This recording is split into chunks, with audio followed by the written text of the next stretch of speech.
what we call this session is boardroom ready. Now, as much as it says boardroom ready, this is preparing you to apply for board positions. This is not to prepare you to sit in the board.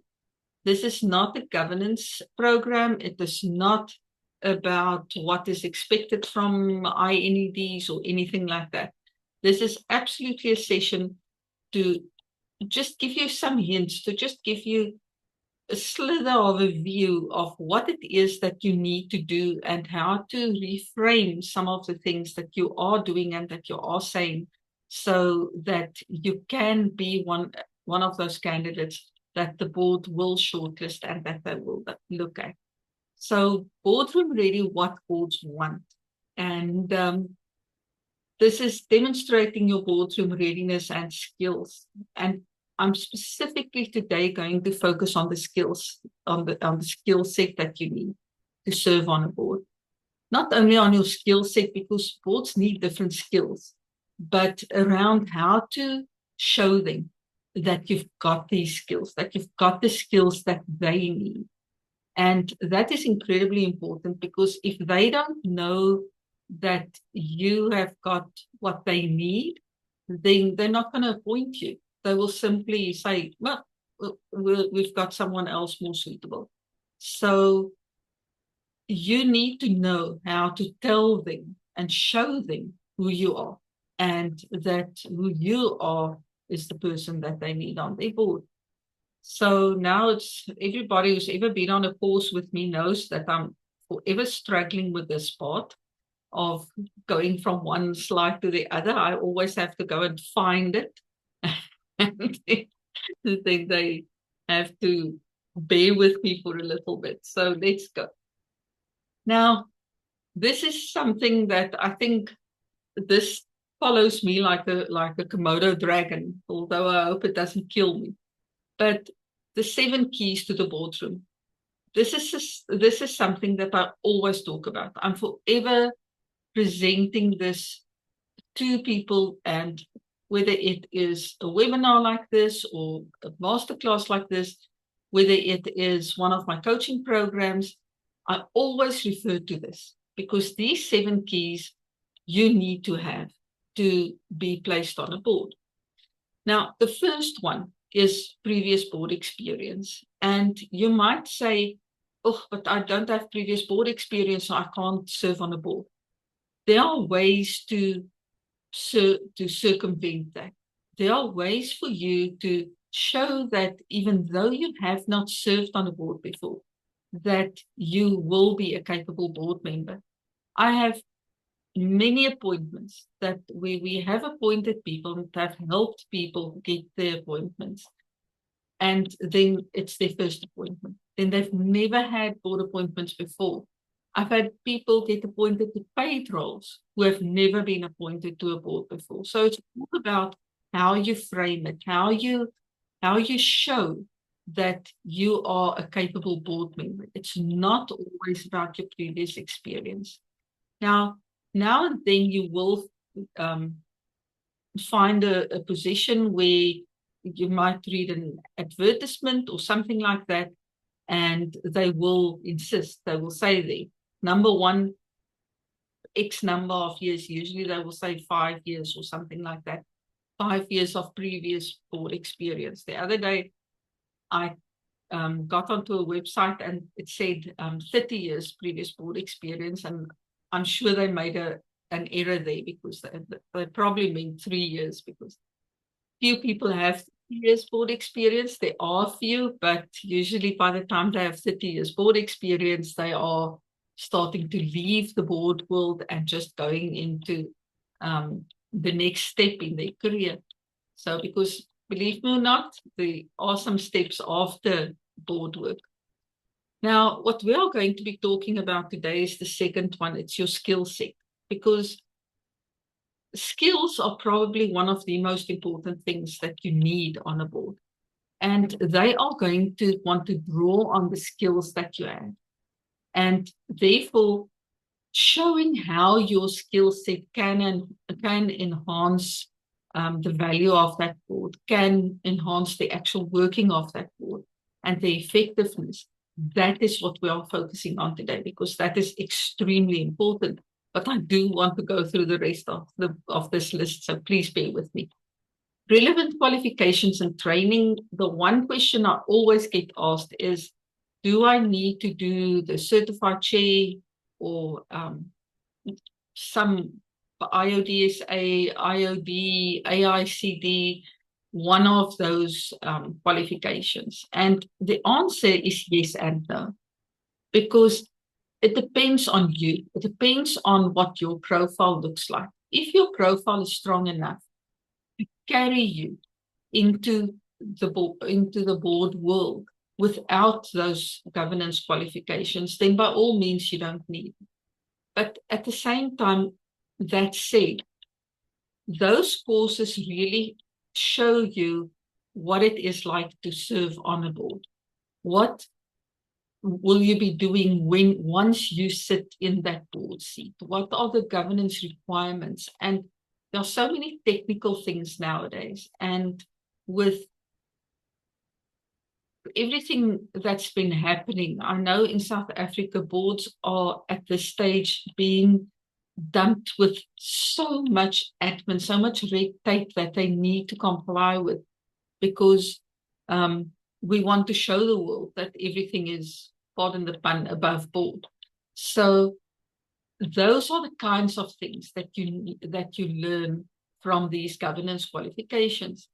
And I do not overstep into that world, because to us, our space is getting you onto the board. It is not teaching you what to do once you are on a board. I do a bit of that in my one-on-one coaching programs, but the other programs that we offer, like the 6-week program that this is based on, is absolutely how to get yourself onto a board.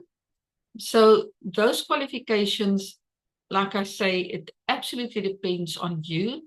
What does the rest of your profile look like? Because sometimes you need that one little thing to push you just over the edge so that you can get onto a board if you really don't have any other experience. And then a governance qualification can be of value. I had a client the other day in a coaching session, and he said his biggest problem, I actually think you are on here today, I hope you don't mind me mentioning this, but this client's biggest problem is reading the financials.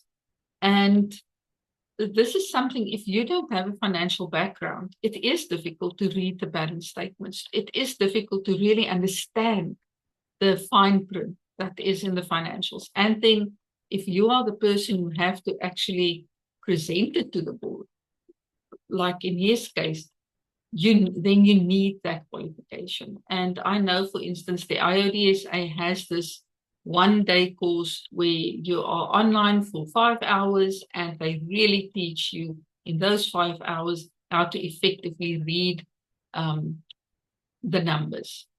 They show you, and then obviously how to report it to the board. So once you've done that, you can look at the role on something like a risk committee.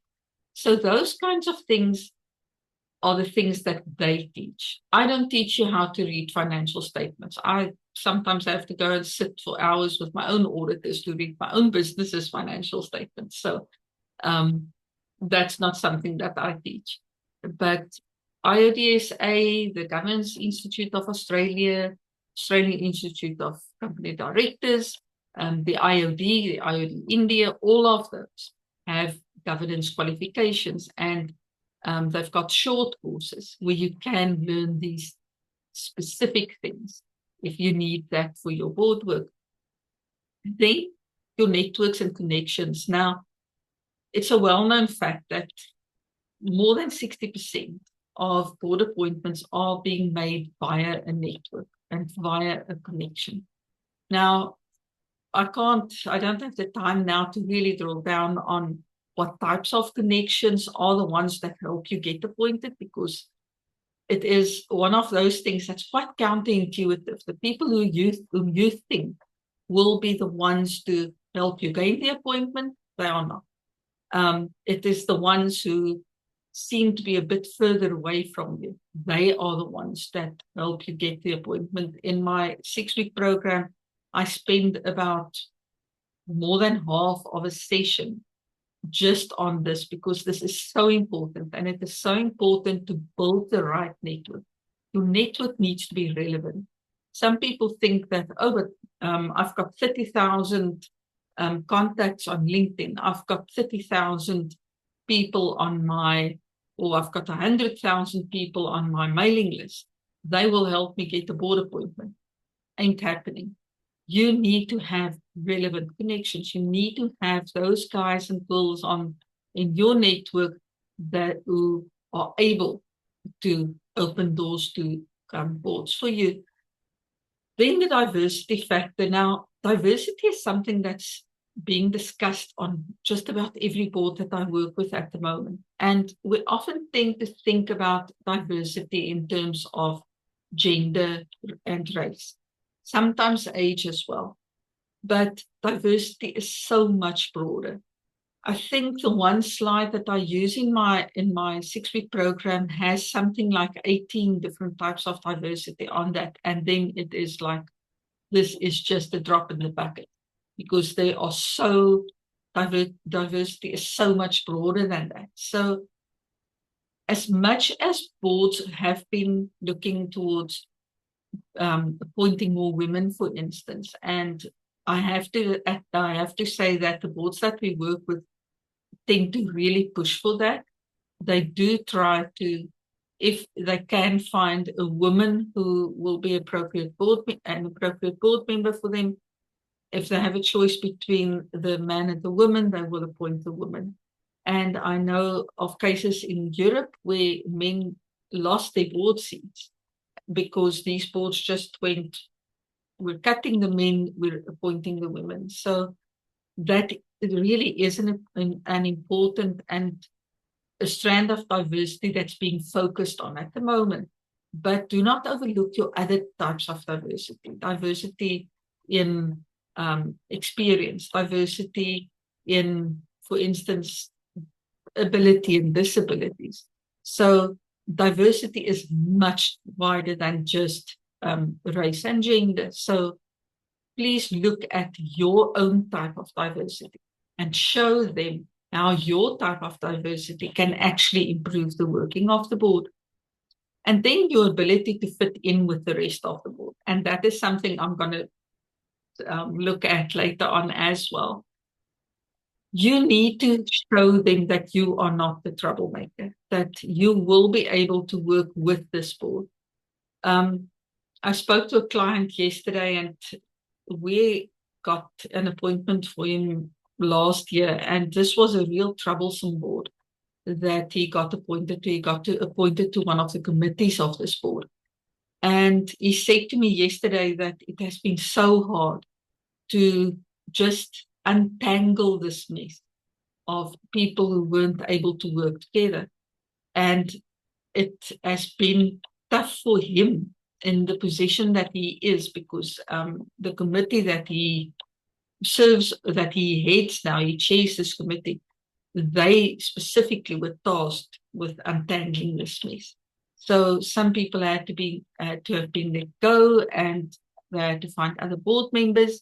But the mistake they made was they appointed people who weren't team players. They appointed people who couldn't work with the rest of the board, and who thought that, oh, but I'm the board and I'm making decisions, so the rest of the board, they can do what they want. And that is the difficult part. That is the part where you really need to consider what is happening, what is it that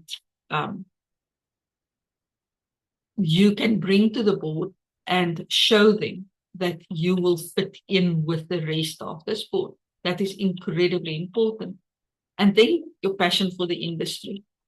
To me personally, that this is probably the most important part of serving on a board, is that, and when it comes to the appointment process, if you are not passionate about the work of this board, anything that has to do with the board, whether it is the sector they are in, whether it is a product that they produce, whatever it is, you need to be passionate about something there. And you need to be able during the appointment process to show that passion. Now, once again, that is something that I teach of different way to show your passion for this board and for the working of this board so that they have a level of confidence in you that, okay, you are as passionate about the work of this board than we are. And then they will appoint you. If you look lackadaisical, like, oh, you just applied for this board role just because you want to serve on a board, you couldn't care less which board you get appointed on, then that is a problem. Then you won't get that appointment. So you really need to show them your passion and why they need to appoint you. Now, let's see if this thing works. Nope, ain't gonna happen. I have to use this. Now, these skills, I say these are the skills that are in highest demand because we all know that financial acumen and accounting. Now, lately I've been seeing so many advertisements come across my desk where they ask specifically for CA. In South Africa, they ask for CSA, and they want people who know what's happening with the money.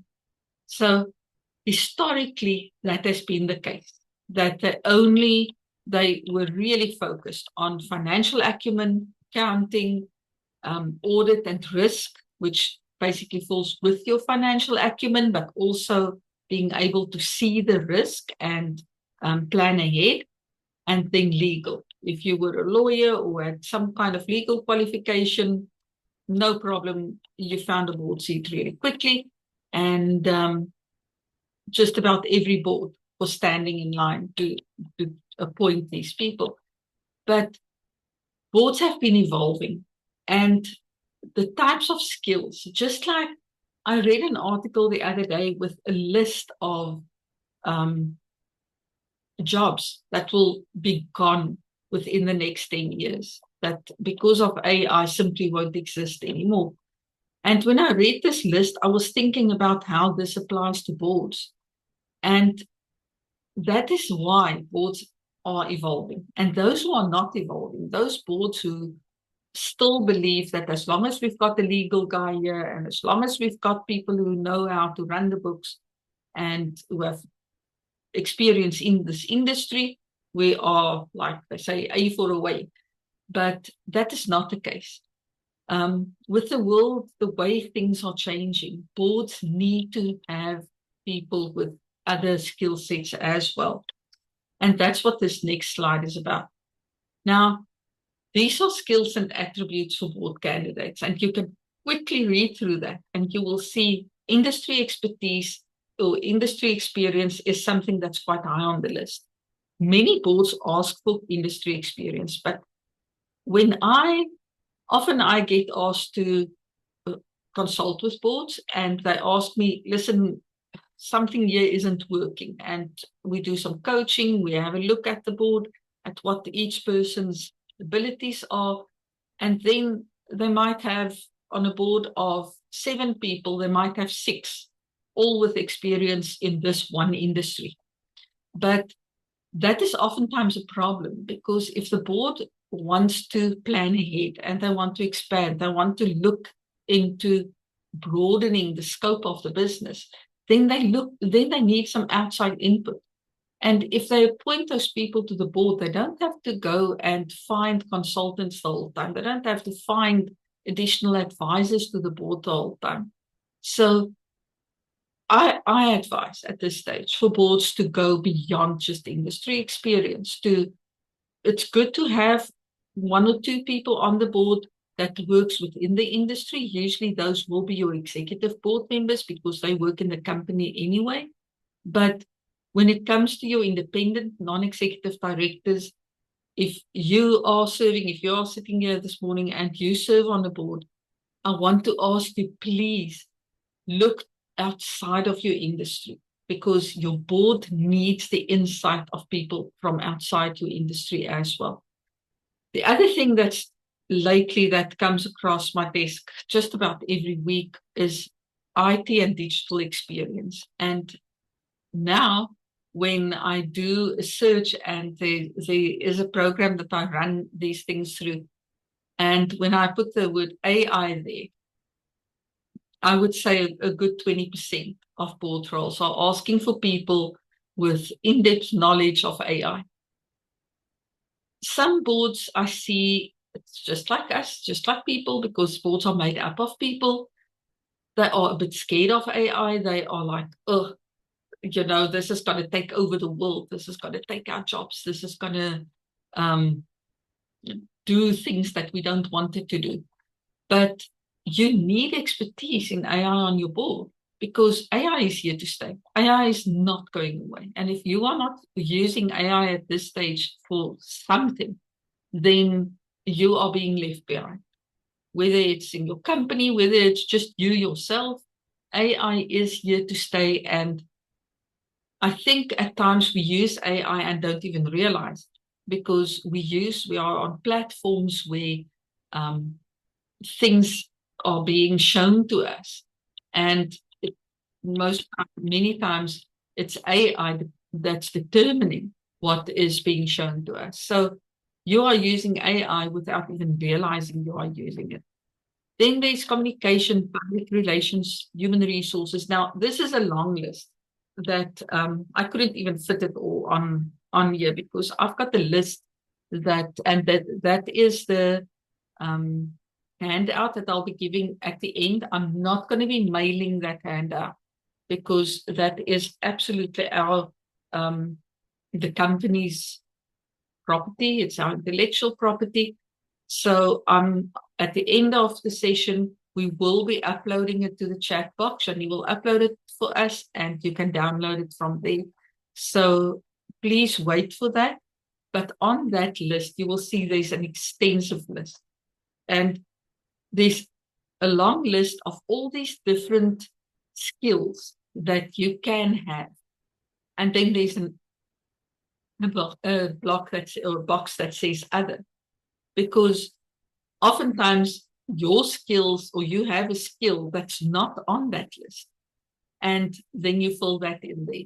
So that list is going to help you, and I'll show you at the end how it's going to help you with your board search and with your board application specifically, and your board interviews. Now, you need to take your skills and look at your skills and see how your skills align with what the board wants. If you can show them how your skill set aligns with what they need, even if it's something that they didn't ask for, because they will have a list of skills they want, but you might have something that you can bring to that board, and that you will find through research, something that you can bring to that board that they didn't even realize. And then during the application process and in your application documents, and then eventually at the interview, you can show them, you can tell them, but this is why you need me, because this is what's going to be happening in the sector in the future, and you're going to need my skill. So you need to be able to think outside of the box. You need to be able to have a look at your skills, look at your skill set, and think, how can these skills of mine enhance the working of the board? Now, as much as these skills that's on this list, as much as they are really important, you must not overlook your soft skills.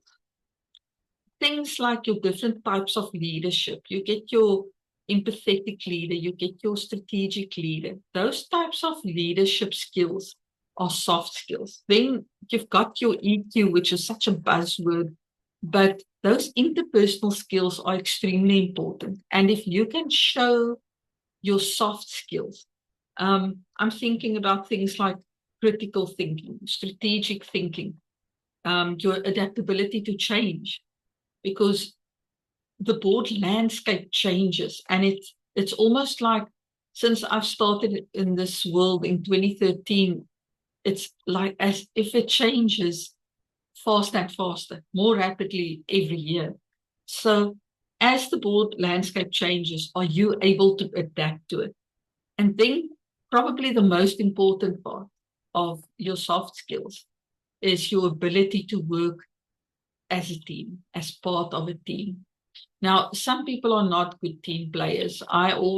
People who know me well know that I'm a problem solver, but I do not work well in teams. It's hard for me, but I do try. I try my best. But that's one of the reasons I do not go after board positions myself. So I'm not competition to you. Don't worry about that. But for you to have a successful application, you need to show them that you will be able to participate as part of that board, because the board is a team. And if you can't show them that you can work as part of that team, then you are going to struggle to convince them to appoint you. Now, mapping your experience to board needs. This is extremely important. Now, you need to be aligning your professional background with the board's expectations. If you can't show them, here are your expectations, here's my background, and this is how they overlap. If you can't show them that, they are not going to appoint you. Guys, the board search sector is extremely competitive at this stage.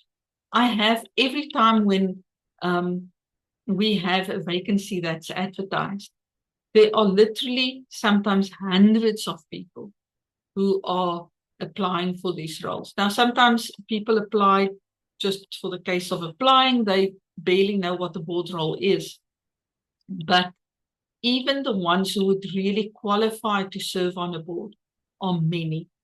There are few board applications nowadays that have fewer than 50 people applying for that board role. So you really need to show them. If you cannot show them and somebody else shows them, even if that person is less qualified than you are, but they have the ability to show the board that they can work alongside this board, they can work as a team, that their skills can enhance the working of the board, you are going to lose out. So this is a skill that you're going to need to learn if you want to have successful board appointments. Now, the first thing is understanding the board's requirements. Now, the one thing that you need to remember is if you come from the executive world or from a management role, boards do not hire you to manage. You are not going to be a board member who works within the company. There is, once again, someone online this morning whom we are looking towards getting them placed on a board. But this board specifically, I've spoken to them, and they are looking for someone who can also be operational.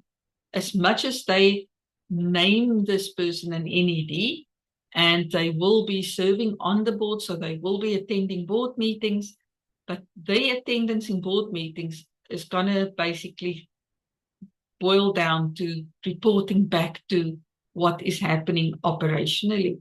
So there is a thin line there, but you need to be able to show this board that you can't only manage, but that you can guide, because that's the main job that the board has. They need to come up with a strategic plan, and then they need to guide you. They need to guide this company through whatever it is that they are facing. So you have to show them that you can make this move from operational to strategic, because board roles are strategic. You need to think of strategy. That is what the board comes up with.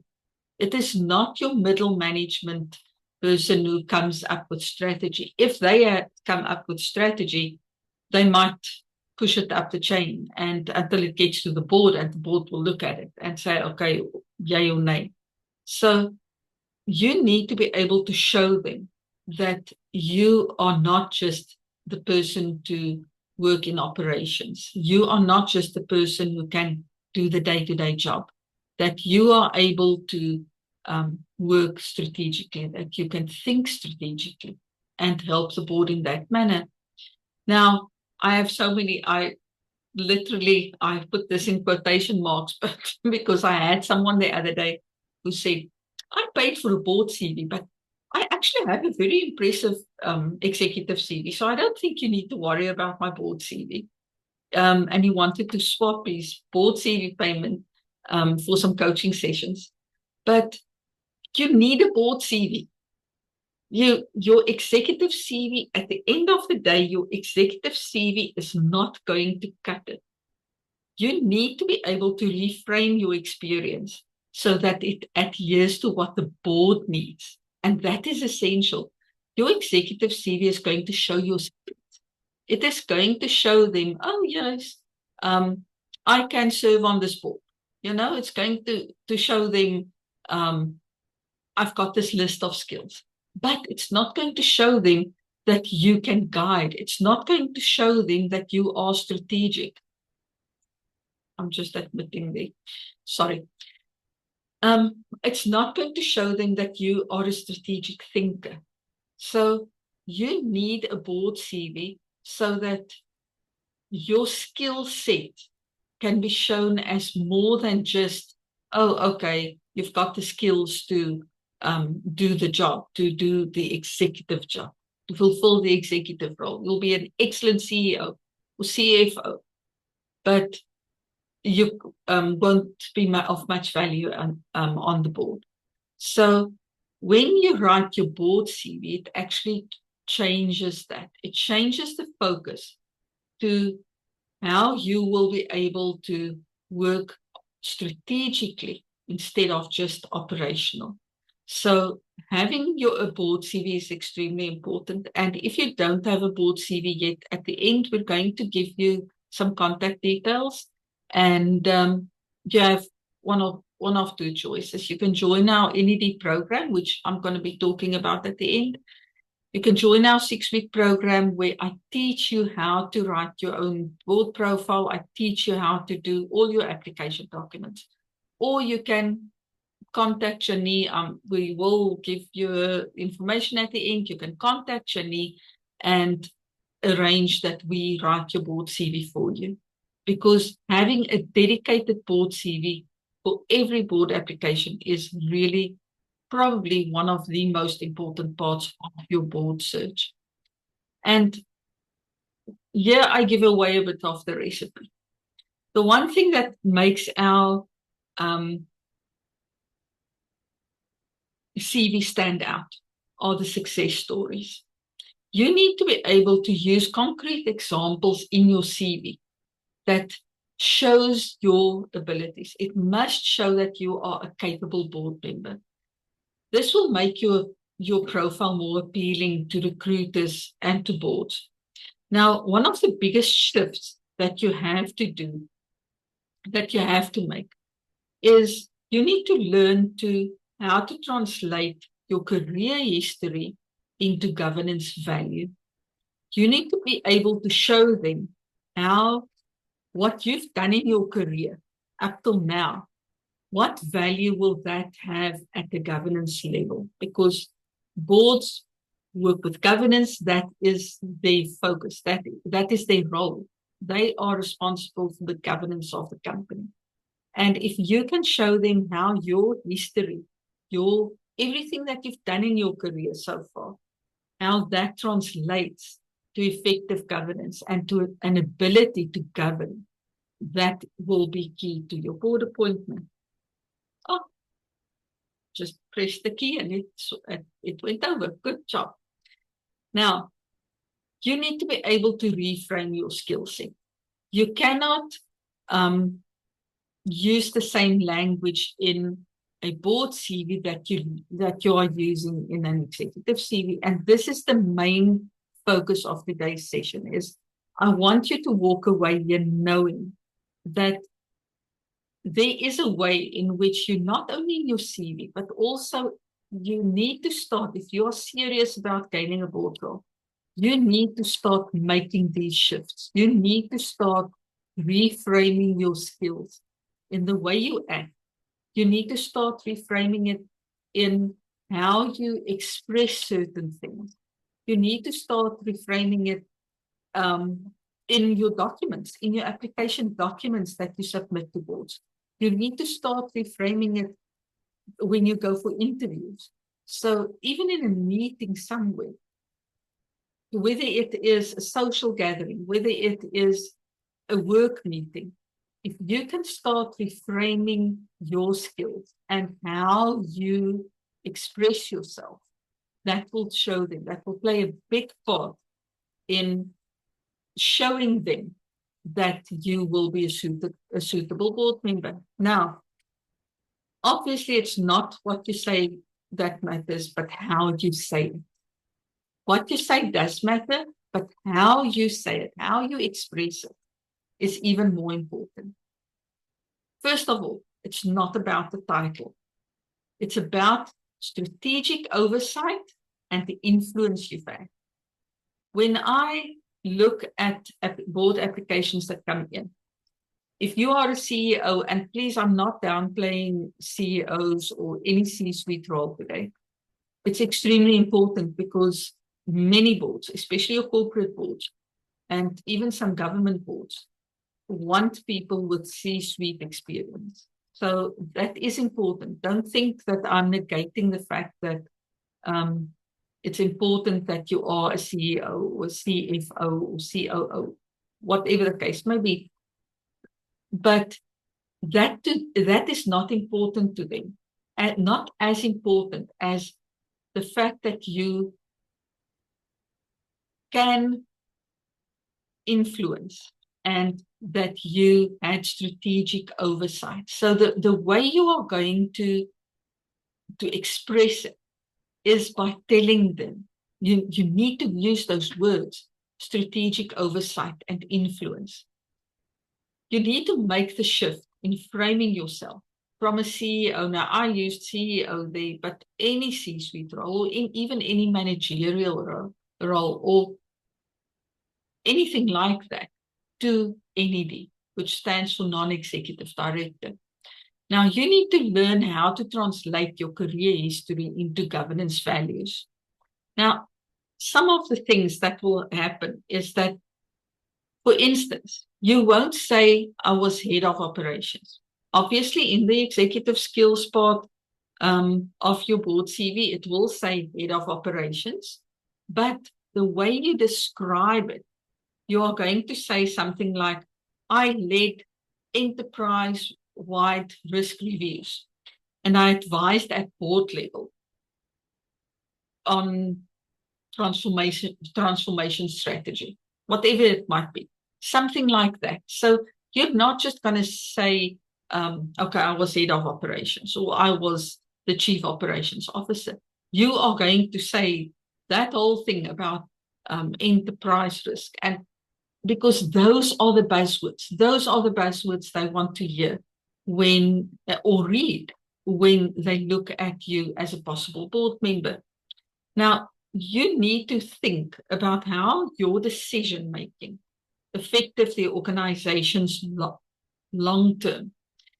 What decisions did you make that brought value to the board?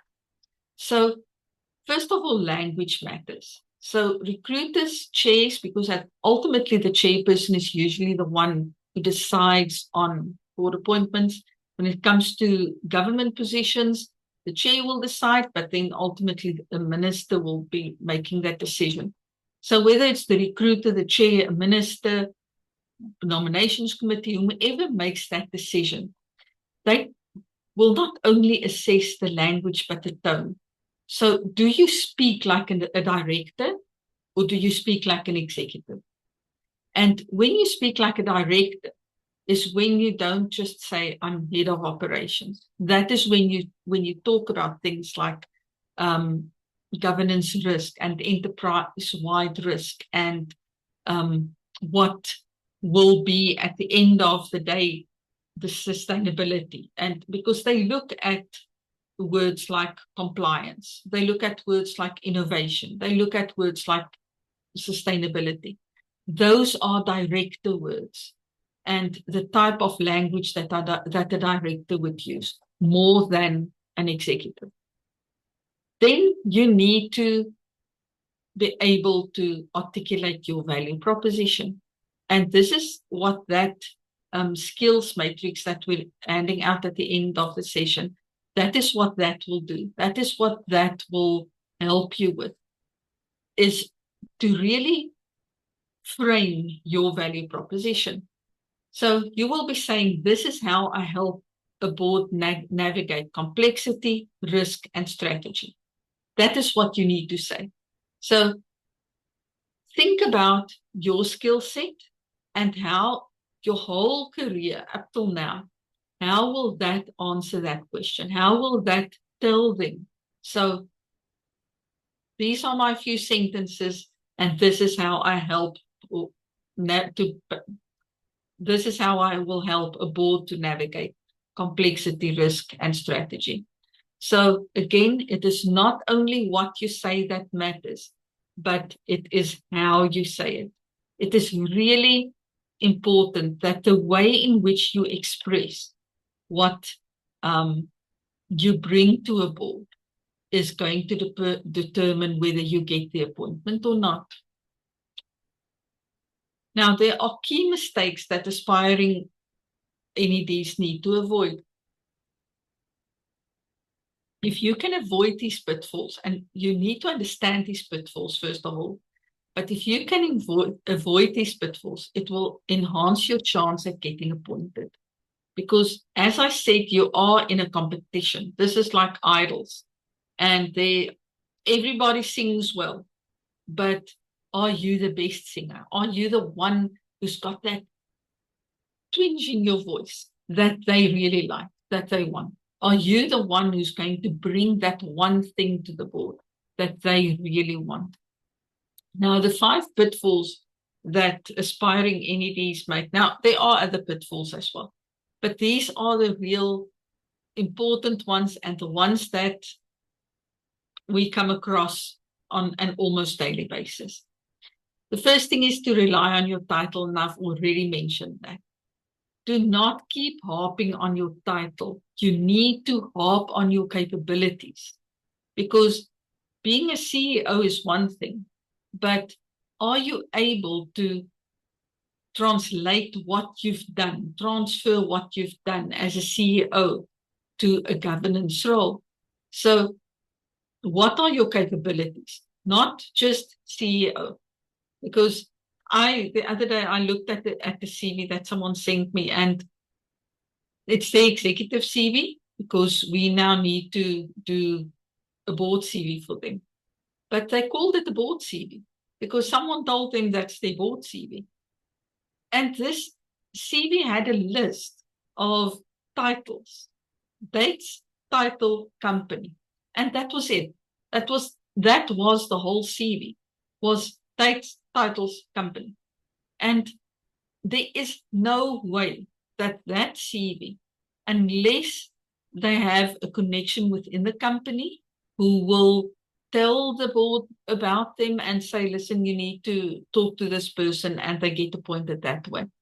If they simply submit their CV to a company, outright, via advertisement, something like that, I can tell you, as much as this person is extremely capable and will easily find a board role, they are not going to get appointed based on that CV, because titles do not matter that much. They want to know what you're capable of. And if you cannot express your capabilities in your application documents, your documents are going to get lost.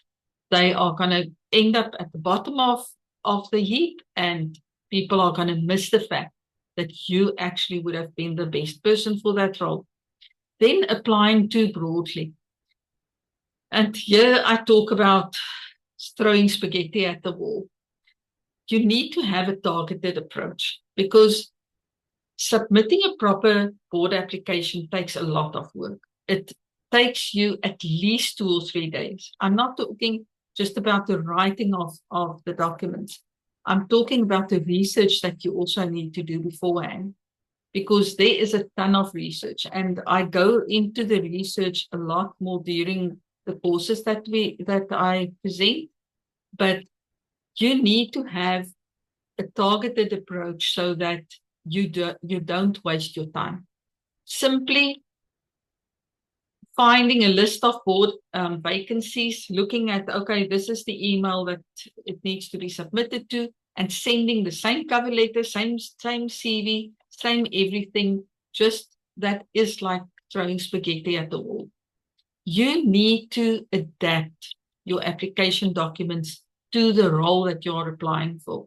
So what you need to do is really look strategically at which roles will you be going after, and do not try and apply for every single available role, because the same recruiters might see your name over and over again, and it becomes like, oh, well, it's just this person again, and they throw it to the side.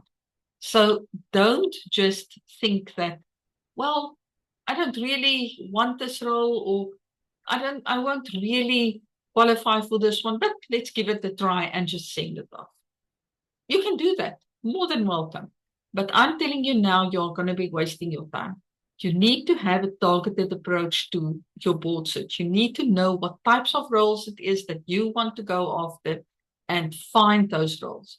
Because even if it's like a needle in a haystack, and you will find one role every 6 months that really applies to you and that you can work on an application for, that is better than submitting 10 applications a week to different boards, because you might get the board role that way, but odds are you are not. The competition simply is too big. Then submitting an executive style CV, and I've spoken about it so much now, you already know this. Your board CV is strategic, it's not operational. Your executive CV is operational, it's not strategic. So there is an absolute difference in the way, it's not just even the form that it's written in, it's the tone that you use within a board CV and within your application documents, because you've got other documents, you've got your cover letter, your motivational letter, your supporting statement, is oftentimes nominations forms that go along with it. There are so many documents that they need. Some companies go as far, especially if it's a big company and they are really looking for the chairperson of this enormous board, they might go as far as to ask for a whole. When they ask us for the profile, it's not just a one-page document. It's not the board profile that we write at the top of the board CV. That profile is a stack of documents. That will be reference letters and competency statements and all kinds of things like that. But it always focuses on the strategy. It does not focus on operational matters. And that is what is important. If you only take this away from today's session, just the fact that your approach needs to focus on strategy and not operations, then I've reached my goal. Okay, so please remember that. Then ignoring your due diligence. And this is where research comes into. If you do not do the research that's needed for you to tell them why you are suited for this role. Now, that type of research, like I said, I work with that research in the 6-week program. It's also in our Position Yourself for a Board Appointment course, our self-paced online course. The research that I talk about there is so important, because it's not just going online and doing a quick search of the company's website. It is much broader research than that. And if you've done that due diligence, if you've done that research, you will be able to write at least a cover letter that hits all the marks for them.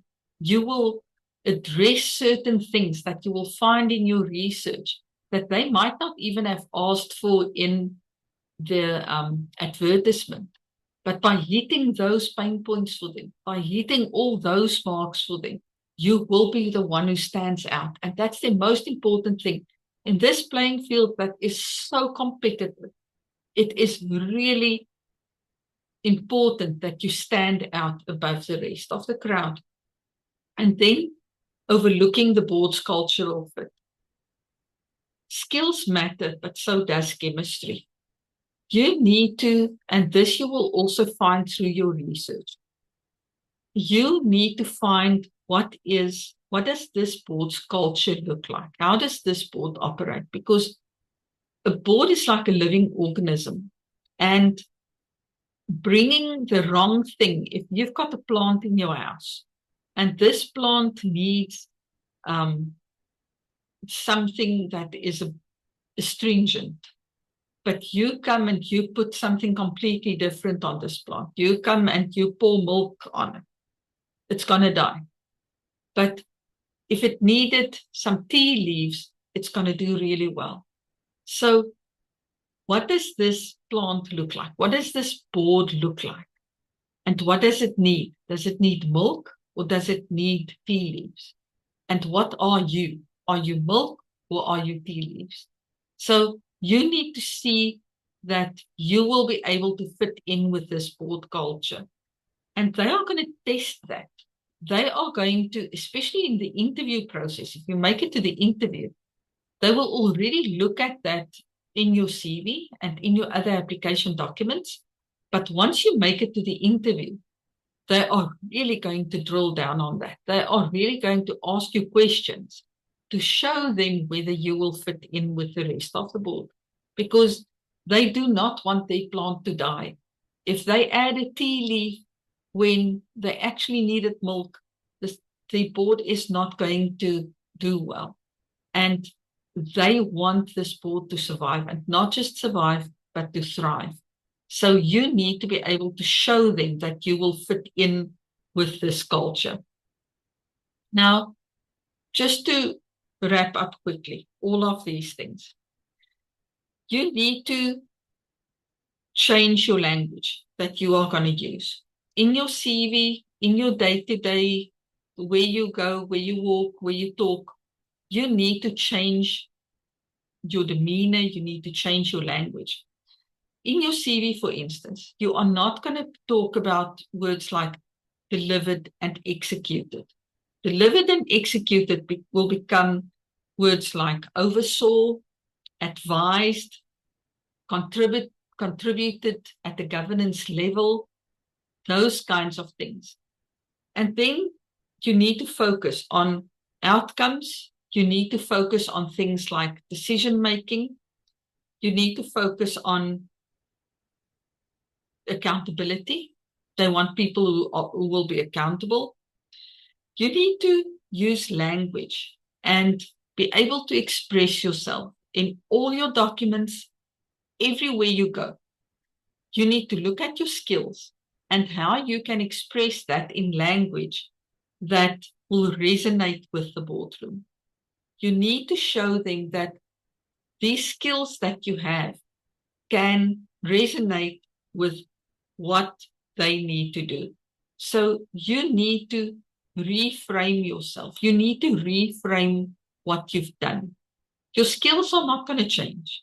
Your skills are your skills, but it is how you express them that's the really important part in this whole process. Now, we've come to the part where I'm going to talk about our 6-week program, and a couple of you who are on here today have attended our 6-week program before, and I think you can attest to what we do on there, and that what I've spoken about today is the slither of one of our sessions that we have on the 6-week program. So if you are interested in attending our 6-week program, we are starting the next program on the 24th of July. And then 2 months after that, we'll have another one. I can't remember exactly the date, but we're starting again then in September. And at this stage, I'm looking at maybe doing one in November as well. We can only take 6 people at a time.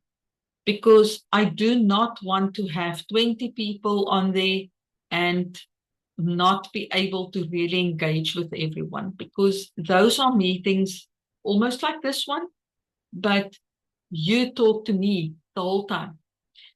You stop me to ask questions.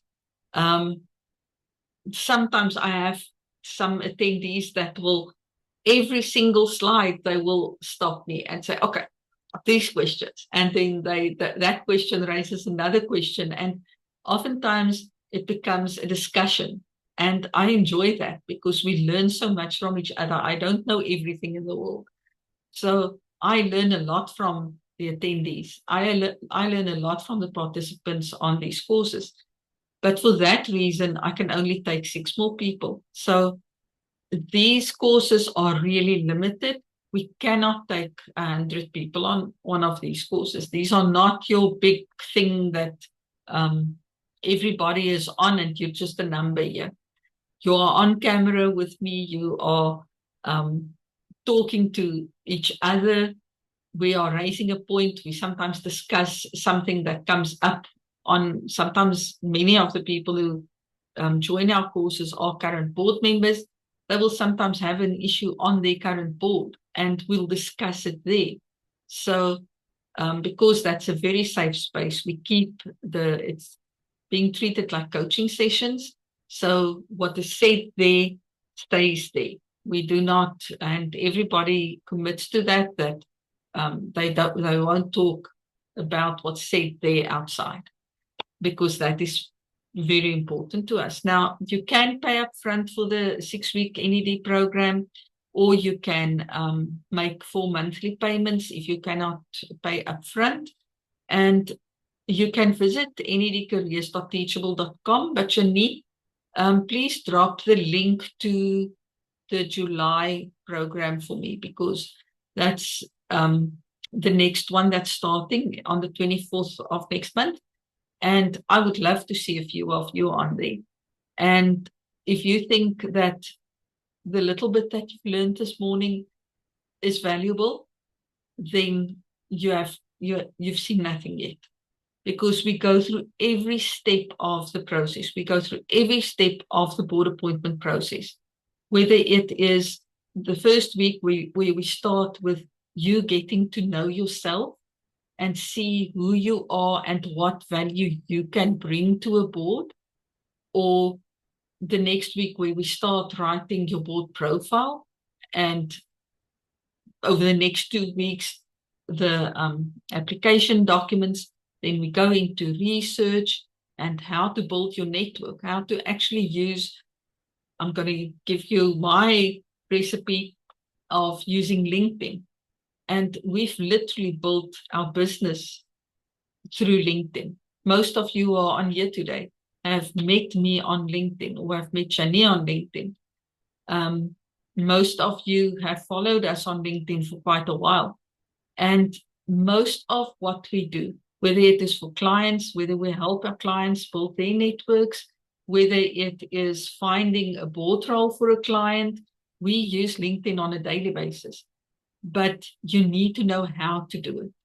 If you use LinkedIn wrong, you are not going to be able to build a relevant network. And a word of caution, at the moment, I see quite a bit of bot activity on LinkedIn. I've seen how the same message comes through over and over and over. Now, those are usually, there are platforms that where you can register and you can tell it to invite people on LinkedIn for you, and you can actually type in the different messages you want to send these people. So the moment they accept your invitation, and that's one of the mistakes, that's how I often pick up that people are using bots.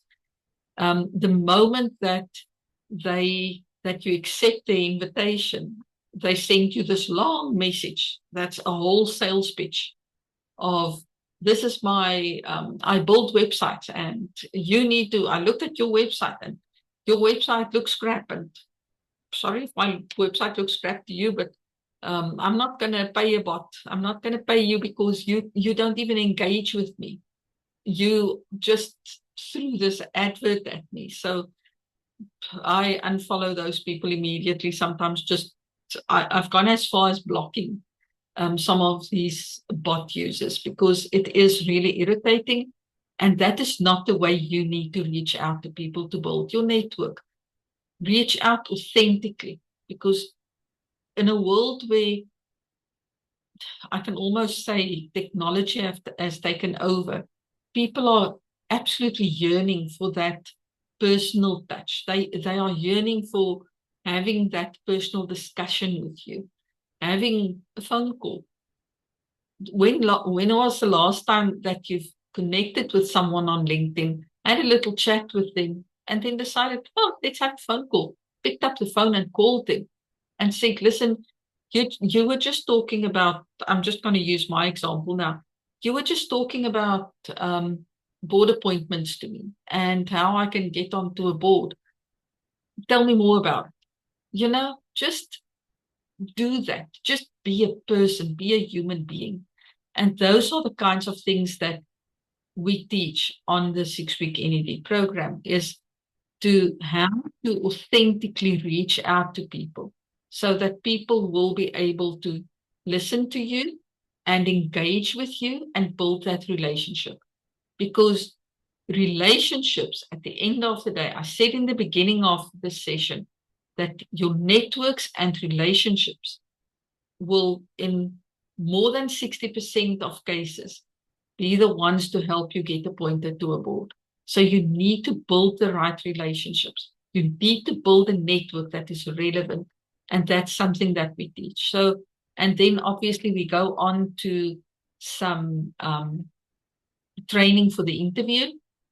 Those of you will see if you go to this link, that's nedcareers.teachable, you will see there's an interview workbook, interview questions workbook. There's over, I think, 500 interview questions, possible board interview questions, not general interview questions. It's all about boards. And you can buy it there. But when you're on the program, if you plan on coming onto the program, please don't buy that interview workbook because it is included in the program. You are going to get that. With the program, you get templates for everything. You get the skills matrix that we are going to give you to download today. You get, templates for every type of application document that you can need. If you need to write a supporting statement, there's a template with a recipe of this is how you write the supporting statement. Cover letter, this is how you write your cover letter. Obviously, the template for the board CV. So there are templates for everything. You get the workbook to follow. That's got so much advice in there that it's, even if you just have the workbook and you just work through the workbook, it already carries some value. But then at the end of the day, when we get to the session that is about the interview, you will get a free download of that interview workbook. So please, if you plan on joining this course, do not go and pay for that workbook's download. So, Janie, I hope you dropped that link in the chat box. Now, those of you who have been on my course before, you will know this. This is just a screenshot of the actual board skills matrix that we use for boards. So this skills matrix is what we use when we research a board. So whether the board invites us to get them some new board members, they engage with us, they ask us, listen, we want 8, we had one the other day, 8 new board members, and we then do a skills matrix. So we look at those numbers of people's names usually, and then we look at what their skills are and we complete that skills matrix. And when you do research for a board, you can actually do that as well. So that's also something that we teach on the course, is to do that type of research so you can see what skills this board needs, what's lacking on this board. And if you have that skills, you can actually frame it for them. And show them that this is what you can do. The skills matrix that you are going to be receiving today, and it's a Word document that Janie will upload for you. In the chat box, you can just click download and it will download to your device. And it is our property. Please, I'm asking you, do not just randomly spread it around. We are giving it to you because you hung in there with me for this long today. We are giving you this so that you are able to go through your skills, and you will see that you assess your own skills on that. It does not look like the skills matrix that's in this picture. When you open it, you will see that it's got a list of skills, and that then you assess your strengths and your weaknesses. You see which skills you really do have. Now, I'm not saying, okay, if you don't have management skills or you don't have marketing skills, now you suddenly need to do a course as a marketer. Not at all. But it will sharpen your view of your own capabilities. It will show you what you are capable of, which skills have you used in your life. Now, the reason I use this screenshot is to show you the green ones is where people have deep experience. So for instance, in the first one, this person has deep expertise in accounting, but the second person has worked with accounting. They might have read some papers on boards or something like that, but they don't have accounting qualifications. They're not a CA. They don't have all of those qualifications. This specific board that we used this matrix for, every person on that board had industry experience. That was the problem with this board. Everyone on the whole board came from that specific industry. They did not have any outside influence. They did not have any outside insight into their board. And many of you on here today will be serving on boards where you can tell me, oh, yes, we make cars, we make vehicles. And everybody on the board has worked at a car manufacturer at some point. And most of us are still working now as in that sector. So that can be a problem. And when you see this on a skills matrix for a board, then you can tell them, okay, but I'm not a car manufacturer, but I am in marketing, for instance, or I am in IT. And think about how your IT capabilities can help this board. And like I said, do not look at the operational part. You need to look at the strategy part. So how does your skill at an operational level transfer to a strategic level? How can you make that shift? And this is what this matrix will help you do, because you will see at the bottom of this, you've got this list, and then there's space for you to take these skills and write about these skills. And that gives you a chance to actually practice how you can use words where you would normally in an executive CV use something like delivered and executed. How can you now rather use words like I oversaw, whatever it was, or I advised on, or I contributed to the governance around this and this subject. So those are the things. So as I said earlier, you need to focus on the outcomes that you've reached. You need to focus on the decision making that you were a part of. And you need to focus on your ability to execute, to your ability to not execute, to oversee. And that is what you need to focus on. You need to look at what are your strategic points that you can bring to the board.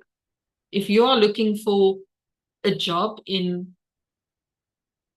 the normal job market, not for a board role, then you need to look at the words like delivered and executed and those kinds of things, because there you are operational.